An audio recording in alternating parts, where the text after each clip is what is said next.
জামাত ইসলামী রাষ্ট্র গঠন করবে 100% গ্যারান্টি দিয়ে বলতে পারি আমি। 10টি যুক্তি আপনাদের কাছে দিচ্ছি। তার 1 নম্বর যুক্তি হচ্ছে কোরআন। আল্লাহর কোরআন তো সত্য। আল্লাহ তাআলা সুন্দর করে বলে দিয়েছেন, ওয়াকুল জাআল হাক্কু ওয়া যাহাকাল বাতিল ইন্নাল বাতিলা কানা যাহুকা। যখন সত্য আসে মিথ্যা পালাতে বাধ্য হয়, আলো যখন আসে অন্ধকার দূরে সরে যায়। আর দ্বিতীয় নাম্বার হচ্ছে সত্য বিজয় শুরু হয়েছে। আমরা দেখতে পেরেছি যে ঢাকা বিশ্ববিদ্যালয় ডাকসুর ভিপি হয়েছেন ইসলামী ছাত্র শিবির। ঢাকার নেতৃত্ব মানে গোটা দেশের নেতৃত্ব। ঢাকাতে যখন মাননীয় প্রধানমন্ত্রী, সাবেক প্রধানমন্ত্রী যখন দেশ থেকে পালাতে বাধ্য হলো, তখন আমরা গ্রামগঞ্জের মানুষ যাই নাই, ওই ঢাকার ছাত্ররাই নেতৃত্ব দিয়েই তাকে স্বৈরাচারকে পালাতে বাধ্য করেছে। ঢাকার বিপি মানে ইসলামী আন্দোলনের বিপি মানে তার মানে এদেশের মধ্যে নতুন কোনো স্বৈরাচার মাথা উঁচু করে দাঁড়াতে পারবে না, নতুন করে কোনো জালেম মাথা উঁচু করে দাঁড়াতে পারবে না। সুতরাং আমরা মনে করি যে আগামী দিনে রাষ্ট্র গঠন করবে বাংলাদেশ জামাত ইসলামী। তৃতীয় নাম্বারে আমি আপনাদের কাছে বলি, তৃতীয় নাম্বারে বাংলাদেশ জামাত ইসলামের পূর্বের যে নেতা ছিল শহীদ আল্লামা মতিউর রহমান নিজামী, শহীদ আল্লামা দেলোয়ার হোসেন সাইদি, তাদের যে ব্যবহার, তাদের যে আদর্শ, তাদের যেই কথা, তাদের যেই কাজ, তারা একটা টাকাও দুর্নীতি করে নাই। তারা দূরবীন দিয়েও সামান্য টাকাও দুর্নীতি খুঁজতে পারে নাই। আশা করা যায় ওদের মতন যোগ্য নেতৃত্ব দেশের মধ্যে আসবে, তখন সমাজ ভালো হবে, মানুষ এটাই আশা করে। নাম্বার 3, রাতের পরে দিন আসে, দিনের পরে আবার রাত আসে, রাত যত গভীর হয় সকাল আসে। আগেকর 16 বছরের স্বৈরাচারের ব্যবহার আর এখনকার স্বৈরাচারীর যেই আকার ধারণ করছে, রাজাকার বলছে, মৌলবাদী বলছে, খুন খারাপি করছে, তার মানে ওরা আর এরা একই হয়ে গেল। তার মানে খারাপের পরে এই রাতের পরে আবার দিনের একটা আলোর আভাস আমরা পাচ্ছি।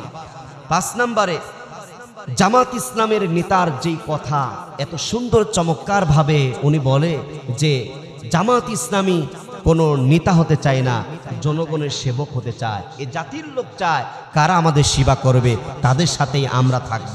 ডাকসুর নির্বাচন কোথায় হয়েছে, অথচ গ্রামের মানুষ বলে, গ্রামের ভ্যান চালক, রিক্সা চালক আমাকে বলে, হুজুর ঢাকার নির্বাচনের খবর কি, জামাত না বিএনপি?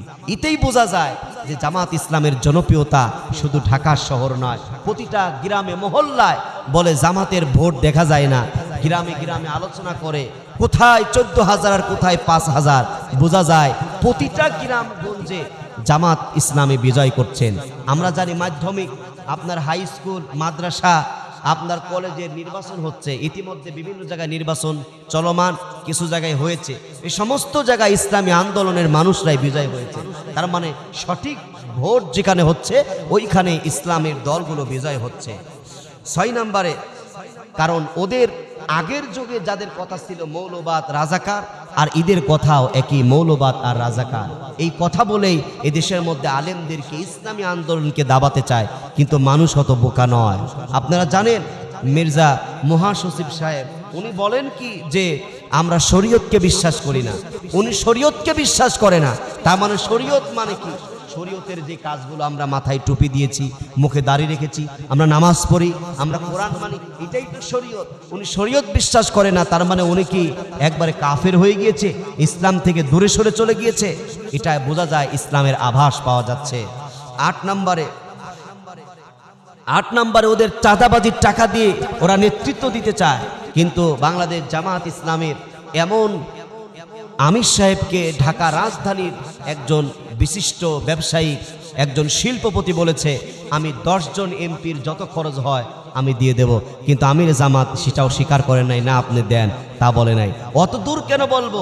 আমার পাবনায় মেরিল স্কয়ার কে না ছেলে, মেরিল স্কয়ারের মালিকও বলেছে যে আমাদের জামাতের যিনি এমপি প্রার্থী আছে ইকবাল সাহেবকে বলেছে টাকা দেব। জামাত ইসলামী সংগঠন বলছে নেওয়া যাবে না, কারণ ইসলাম সমর্থন করে। সাহাবীরা টাকা দিয়ে জিহাদের ময়দানে গিয়েছে, জামাত ইসলাম ওই কায়দায় আজকে কর্মীর টাকা নিয়ে নির্বাচন করতে চায়। তার মানে জামাত ইসলাম চায় টাকা দিবে যে রক্ত দিবে সে, টাকা দিবে যে, সময় দিবে সে, টাকা দিবে যে, জীবনে দিতে পারে সে। এখানে বোঝা যায় আগামী দিনে কোনো সারাসারি হবে না, ইসলামের বিজয় হবে ইনশাআল্লাহ। প্রিয় ভাইরা আমার, সর্বশেষ জামাত ইসলামের আপনার এদেশের মানুষ হচ্ছে ইসলামী আন্দোলন করে, এদেশের মানুষ হচ্ছে 95% মুসলমান। রাতে ঘুমাতে যাওয়ার আগে তারা আল্লাহু আকবারের ধ্বনি শুনে, আজান শুনে ঘুমাতে যায়, সকালে ঘুম ভাঙে আজান শুনে। এদেশে হাজার হাজার মসজিদে, মাদ্রাসা, খানকা, এদেশের মধ্যে পীর সাহেব, এদেশের মধ্যে দাড়িওয়ালা, টুপিওয়ালা লক্ষ লক্ষ। এই জন্য এদেশের মানুষ চায় ইসলাম, এদেশের মানুষ চায় কোরআন, এদেশের মানুষ চায় আল্লাহর দ্বীন। বাংলাদেশ জামাত ইসলামী আল্লাহর নবীর যেই রাষ্ট্র ক্ষমতা, নবীজি যেমন রাষ্ট্রনায়ক ছিল, মসজিদের ইমাম ছিল, নবী যেমন সমাজের প্রধান ছিল, নবী যেমন ইমাম ছিল, জামাত ইসলামের একই লক্ষ্য, একই উদ্দেশ্য। আল্লাহর নবী যেমন ইনসাফ কায়েম করেছিল, সুন্দর সমাজ উপহার দিয়েছিল, বাংলাদেশ জামাত ইসলামী এটাই চায় এদেশের মধ্যে যেন ইসলাম কায়েম হয়, রাষ্ট্র সংবিধান হবে আল কোরআন।